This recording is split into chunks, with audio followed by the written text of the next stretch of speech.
दोस्तों इस clips channel को हमने बनाया है आपको सिखाने के लिए, नॉलेज शेयर करने के लिए। सब्सक्राइब करो, बेल आइकॉन दबाओ और इस वीडियो को दोस्तों के साथ शेयर करो। सर आई फील कि इंडियन यूथ आजकल बहुत ज़्यादा मोटिवेटेड है और एक मोटिवेशनल हीरो हमारे कल्चर से है महायोद्धा अर्जुन। और महायोद्धा अर्जुन को लेकर लोग ये नहीं जानते कि वो भी एक योगी थे और हर एक पांडव एक योगी था। ये लोग नहीं जानते।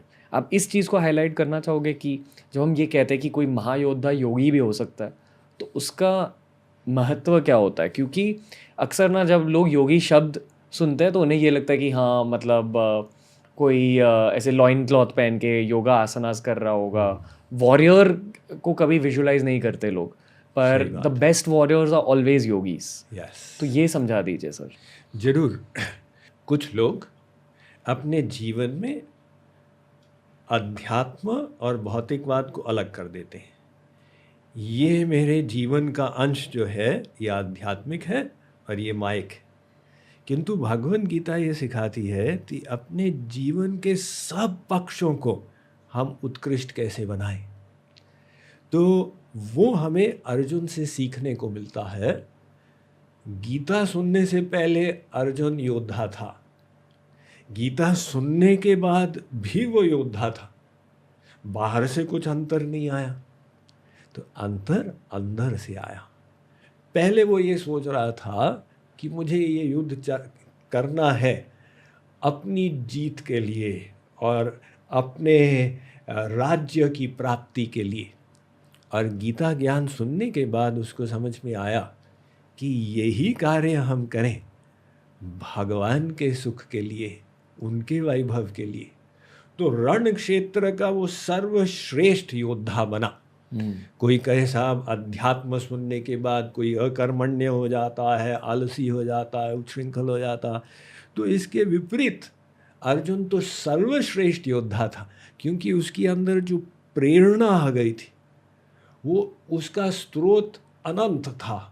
अब मैं किसके लिए कर रहा हूँ? एक महान कार्य के लिए कर रहा हूँ, तो सर्वश्रेष्ठ जितना कर सकूँ करो। लेकिन उसमें योग कहाँ से आता है? योग तब आता है जब हमारा मन चिंता, शोक, भय, राग, द्वेष से रहित हो जाता। अब कर्म हम सब करते हैं, करते समय तनाव ये सब से ग्रस्त रहते हैं। तो अगर हम उस सब से रहित हो सकें, हमारा मन प्रेम युक्त बने और उस शांत शुद्ध मन के साथ हम कर्म भी कर सकें, तो कर्म के साथ जब हम योग करेंगे वो कर्म योग कहलाएगा। और ये हमारी संस्कृति की विशेषता है कि वो सिखाती है कि तुम अपने जीवन में भगवान को बीच में डालो और जो करते हो उनकी खुशी के लिए करो। जी सर, आई फील कि महायोद्धा अर्जुन को लेकर उनके लाइफ में भी दो फेजेस थे। एक भगवद गीता सुनने के बाद और एक भगवद गीता सुनने से पहले।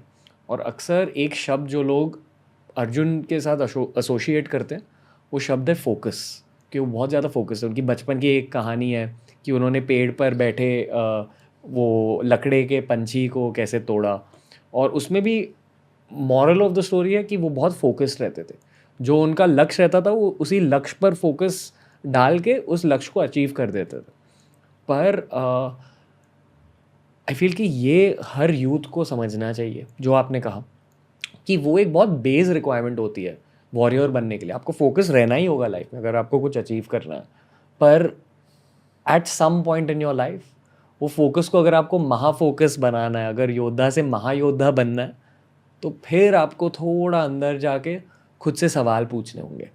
And I think Bhagavad Gita की वजह से लोग खुद से सवाल पूछने लगते हैं कि मैं क्यों जी रहा हूँ, मैं ऐसे क्यों सोच रहा हूँ, कैसे सोचना चाहिए, भगवान के बारे में आपकी राय क्या है, वो कैसी होनी चाहिए। पर आपने भगवद गीता बहुत ज़्यादा स्टडी की है सर, तो मैं आपसे दो सवाल पूछना चाहूँगा कि आपके खुद के अंदर कैसे प्रश्न आने लगे जो आपने भगवद गीता पढ़ी।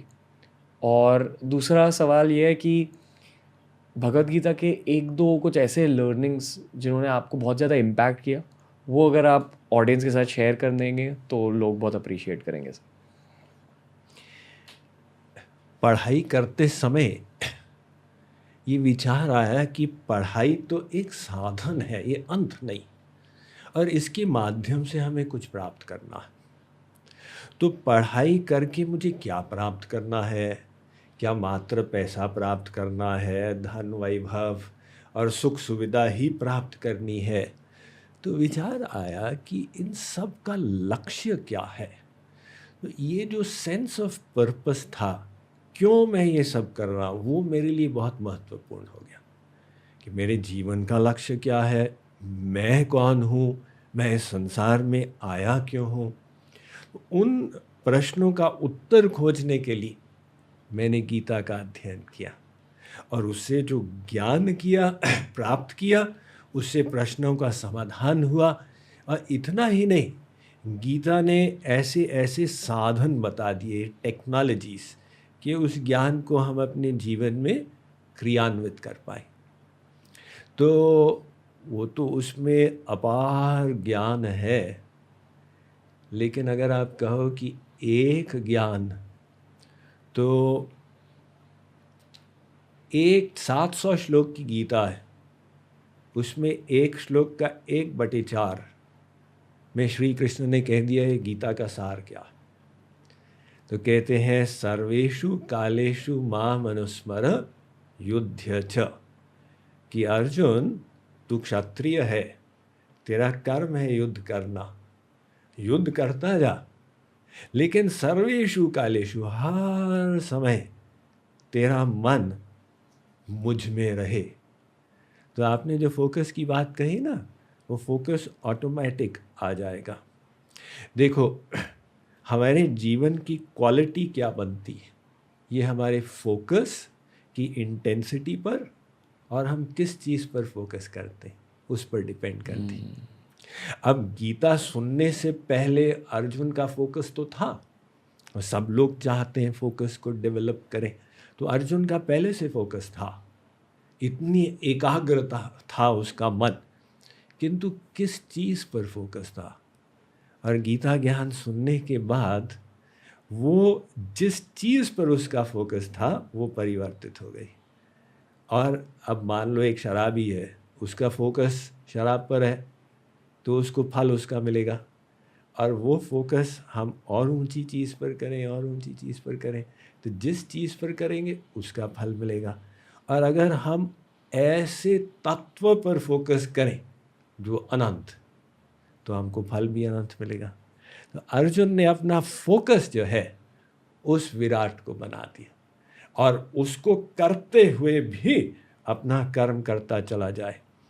तो आप सोचो रणवीर, ये दोनों काम कैसे हो सकते हैं कि हम युद्ध भी करें और फोकस भी बनाए रखें भगवान पर। अब युद्ध करना इतना बारीक काम है, निशाना बांधने में थोड़े से एक तार का अंतर आ गया तो एक फरलॉन्ग के बाद तो इतना बड़ा अंतर हो जाएगा। तो अर्जुन वो भी कर रहा है और फोकस भी करता जा रहा है भगवान पर। तो ये तब होता है जब हम भगवान को अपना साक्षी बना देते हैं कि वो मेरे साथ में है। हम मंदिर में जाके तो मानते हैं, लेकिन भूल जाते हैं मंदिर से वापस आने के बाद यहाँ पर भी भगवान है। और गीता हमको सिखाती है कि सारे संसार को अपना मंदिर बना लो, तुम जहाँ जाओ फील करो वो साथ में है, वो मेरे साक्षी है और मेरे रक्षक है। और फिर वो एक वहाँ मन रखते हुए सब कार्य करो, तो मन में चिंता शोक टेंशन नहीं आएगा, मन प्रेम युक्त होगा और कर्म भी ठीक ठीक होता जाएगा।